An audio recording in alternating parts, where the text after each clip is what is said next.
आप लोगों का इस ग्रामीण गुरु चैनल में मैं आपका होस्ट गणेश झा बहुत बहुत स्वागत करता हूं और आशा करता हूं कि इस प्रकार से ही आप अपना प्यार हमें देते रहेंगे।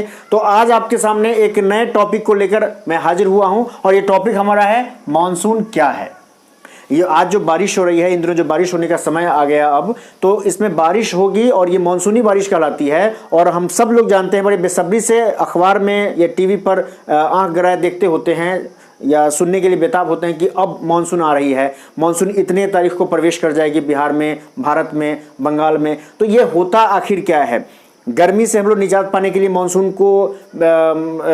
की जो बेताबी से इंतजार करते रहते हैं। तो मानसून है क्या, ये बनता कैसे है, किस प्रकार से ये बारिश कराने का कारण होता है, ये हम आज चर्चा करेंगे इस पर। जो मानसून है वो होता क्या है, मानसून की परिभाषा क्या है? तो मानसून की परिभाषा यह है कि हिंद महासागर, मानसून को हम पावस भी बोलते हैं, तो ये हिंद महासागर और अरब सागर की ओर से भारत के दक्षिण पश्चिम तट पर जो आने वाली हवाएं होती हैं, हिंद महासागर और अरब सागर की ओर से भारत के दक्षिण पश्चिम तट पर जो आने वाली हवाएं होती हैं, उन्हीं हवाओं को मुख्य रूप से हम मॉनसून कहते हैं। क्योंकि ये जो हवाएं होती हैं वो मौसमी हवाएं होती हैं, ये हमेशा नहीं बहती हैं, ये हवाएं हमेशा नहीं बहती हैं, ये एक मौसमी हवा होती है। एक सर्टेन टाइम, सर्टेन जो ड्यूरेशन होता है समय का, उस समय में बहती है। जैसे कि जून के मध्य से शुरू होती है ये हवा और सितंबर के मध्य तक ये हवा लगातार आती बहती रहती है। कभी कम दाब बनता है, कभी उच्च दाब बनता है। इसी क्रम में कभी ज़्यादा बारिश होती है, कभी 2-4 10 दिन 20 दिन बारिश ही नहीं होती है। तो इस प्रकार से जो हवा बनती रहती है और बारिश होती रहती है। तो ये जो हवा है हिंद महासागर और अरब सागर की ओर से दक्षिण पश्चिम तट पर जो बहने वाली हवा होती है, आने वाली जो हवा होती हैं, इनको मौसमी हवा कहते हैं और यही कहलाती है मॉनसून। हाइड्रोलॉजी, जिसको हम जल शास्त्र कह सकते हैं, जिसको हम जल विज्ञान कह सकते हैं, उसमें इस मौसमी हवा का बड़ा व्यापक अर्थ होता है। इसमें कहा जाता है कि कोई भी ऐसी हवा जो किसी क्षेत्र में किसी ऋतु विशेष में बहती है, आती है और अधिकांश वर्षा कराती है, ज़्यादा से ज़्यादा वर्षा कराती है, उसको कहा जाता है मॉनसून या मॉनसून हवा या मॉनसूनी हवा, ऐसे कह सकते हैं। तो ये हाइड्रोलॉजी में इसका व्यापक अर्थ होता है, क्योंकि हाइड्रोलॉजी इसी पर डिपेंड होता है, इसी के अनुसार काम करता है, इसी के इर्द गिर्द काम करता है। अब हम आते हैं कि ये मॉनसून, जो शब्द है मॉनसून, ये मॉनसून आया कहाँ से, इसकी उत्पत्ति कहाँ से हुई, इसकी जो ओरिजिनेशन है, ओरिजिनेट ये कहाँ से हुआ, इस पर हम लोग पहले थोड़ा सा ध्यान केंद्रित करते हैं।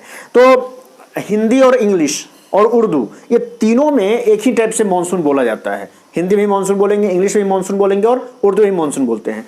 तो मुख्य रूप से जो है ये पुर्तगाली शब्द है, उसको बोलते हैं मानसाओ, और मानसाओं से ये लिया गया है मॉनसून। मानसाओ का अर्थ होता है एक जगह विशेष की हवा जो बारिश कराने का कारण होता है। तो ये जो है आपका मानसाओं से लिया गया है। लेकिन सबसे जो अच्छा इसका ओरिजिन माना जाता है वो है अरबी शब्द मौसम। एक अरबी शब्द है वो है मौसम, और मौसम का अर्थ होता है मौसम। हालांकि डच में भी मॉनसन, ऐसे करके मॉनसन करके उसका नाम आता है, जिसका अर्थ होता है क्षेत्र विशेष की हवा, एक ताजी हवा, एक नमी युक्त हवा जो वर्षा करा सके। तो मॉनसन कहिए, मॉनसून कहिए, या मानसाओ कहिए, या मौसम कहिए। कुल मिला के अब स्थिति यह हो गई है कि पूरे विश्व में इस बरसाती हवा को, ये मौसमी जो हवा है जो बरसात का कारण है, ये बरसाती हवा को सब जगह एक ही नाम से जाना जाता है और वो है मॉनसून। तो मॉनसून केवल भारत में ही नहीं आता है, ये दिमाग में आप पहले रख लें।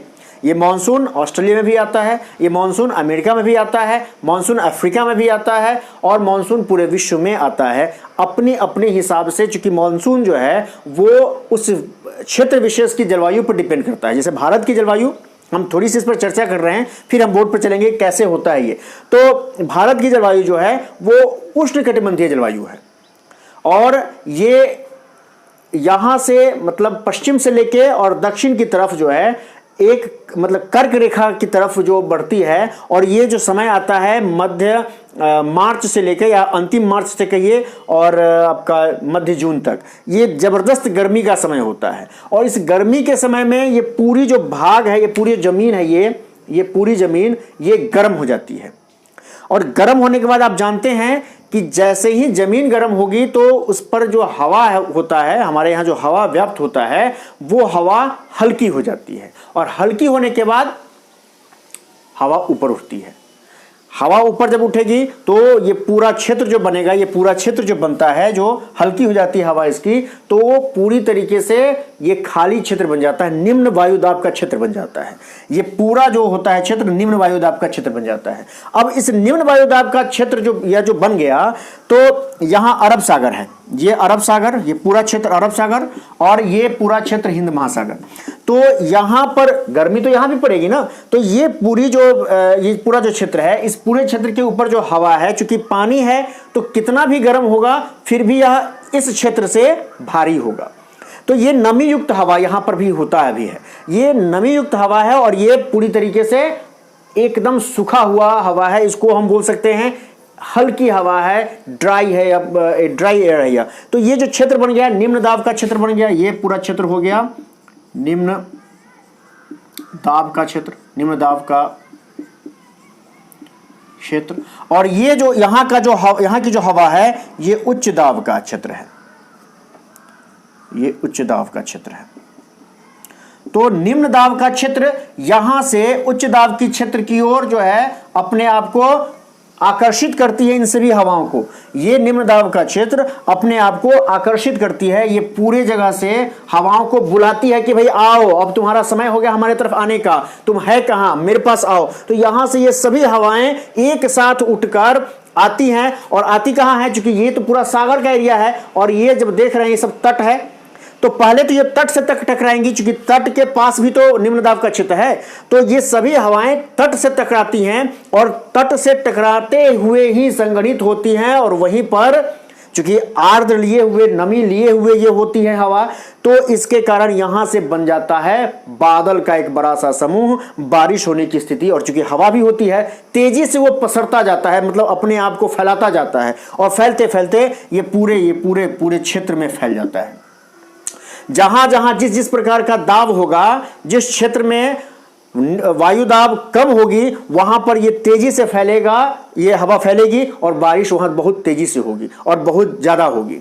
और जहां पर निम्न दाब का क्षेत्र कम होगा, वहां पर ये हवाएं थोड़ी देर में जाएंगी या कम जाएंगी, वहां पर बारिश की संभावना बहुत कम होगी, मतलब बारिश तो होगी, हल्की फुल्की बारिश होगी। तो ये आपने समझा कि उच्च दाब से निम्न दाब की ओर कैसे नमीयुक्त हवा जाती है, और इसी नमीयुक्त हवा को, ये जो तट से टकरा रही है हवाएं, इन्हीं हवाओं को हम बोलते हैं मॉनसूनी हवा, क्योंकि ये दक्षिण और पश्चिम से यह हवा जा रही है और दक्षिण पश्चिम तट पर टकरा रही है, और हम लोग उसी तट से जुड़े हुए लोग हैं, इसलिए हम लोग की तरफ भी यह बारिश आ रही है। तो ये होता है मॉनसूनी हवा और मॉनसून की बारिश। ये जो हवा होती है, ये जो मॉनसून की अभी जो हम देख रहे हैं, जून से लेकर सितंबर तक की जो बात है, ये जो हवाएं हैं, ये जो बारिश है, ये हवाएं चलती हैं सागर से मैदान की तरफ। ध्यान दीजिएगा इसको, ये जो हवाएं हैं ये सागर से, ये सागर है, सागर से मैदान की तरफ, भारत की तरफ ये चल रही हैं। केवल भारत की तरफ नहीं है, आप यहाँ बंगाल है, बंगाल की तरफ चल रहे हैं, ये पाकिस्तान की तरफ चल रहे हैं, ठीक है। ये सारे, भूटान है, नेपाल है, हालांकि नेपाल के तराई तक ही बारिश होती है, उसके बाद तो फिर दूसरी उसकी जलवायु हो जाती है। तो यहां से एक जो हवा चल रही है वो सागर से मैदान की तरफ चल रही है। तो ये सागर से मैदान की तरफ, इसी कारण जो है भारत की जलवायु और ये मुख्य रूप से मॉनसून जो है, मॉनसूनी हवा को दो भागों में बांटा गया है। एक बांटा गया है दक्षिण पश्चिम का मॉनसून, जो ये है दक्षिण और पश्चिम का मॉनसून, जो सागर से मैदान की तरफ जा रही है, और दूसरा बांटा गया है उत्तर पूर्व का मॉनसून, जो कि हिमालय से, मतलब मैदानी भाग से, ये पूरा हिमालय का मैदानी भाग है, और यहां से सागर की तरफ चलती है। तो आपको मैं बता दूं कि अभी जून से लेकर सितंबर तक की जो हवाएं हैं, जो मॉनसून है, वो दक्षिण पश्चिम से, मतलब सागर से मैदान की तरफ चल रही है, जो भी बारिश हो रही है। और इसके तुरंत बाद आप देखते हुए कि दशहरे के समय में बारिश हो जाती है, दशहरे के बाद दिवाली के समय में बारिश हो जाती है, इसके बाद आपको कभी कभी दिसंबर में अच्छी खासी बारिश हो जाती है। तो ये जो चीज है वो लौटती मानसून कहलाती है। यहां से हवाएं जो हैं, मतलब ये सब जो हवाएं हैं, ये सब तीर का निशान में बना दे रहा हूं समझने के लिए, ये सब जो हवाएं हैं मैदानी भाग की हवाएं, ये ठंडी हवाएं अब जो है चली जाती हैं सागर की तरफ। तो सागर की तरफ इसको लौटते हुए मानसून भी बोल सकते हैं। ये सागर की तरफ जब जाती है तब फिर से एक बार बारिश का मतलब निम्न दाब का क्षेत्र बनता है और तब फिर एक बार बारिश होने की संभावना बनती है। तो यही कारण है कि हम नवंबर में, अक्टूबर में, दिसंबर में कभी कभी बारिश देख लेते हैं या फिर आकाश में बादल लगा हुआ देख लेते हैं कि जब जमीन गर्म हो जाती है तो हवाएं हल्की हो जाती हैं और हवाएं जैसे ही हल्की होंगी तो निम्न दाब का क्षेत्र बन जाएगा और वही निम्न दाब का क्षेत्र और ये जो उच्च दाब का क्षेत्र सागर की तरफ बनता है, ये उच्च दाब के क्षेत्र से निम्न दाब के क्षेत्र की तरफ एक बुलाहट आती है, एक यहां से कॉलिंग होता है कि भाई तुम लोग हो कहां, चूंकि दोनों तो भाई बहन ही है ना, या दोनों का ये एक ही भाई है या दोनों बहनें ही हैं। तो यहाँ निम्न दाब का क्षेत्र है, ये भी एक भाई, और यहाँ भी एक उच्च दाब का क्षेत्र, ये भी एक भाई। तो दोनों भाई जो है आपस में ऐसा दोनों का होता है कमिटमेंट कि भाई हम जब कमजोर होंगे तो हमको बचाने के लिए तुम आ जाना।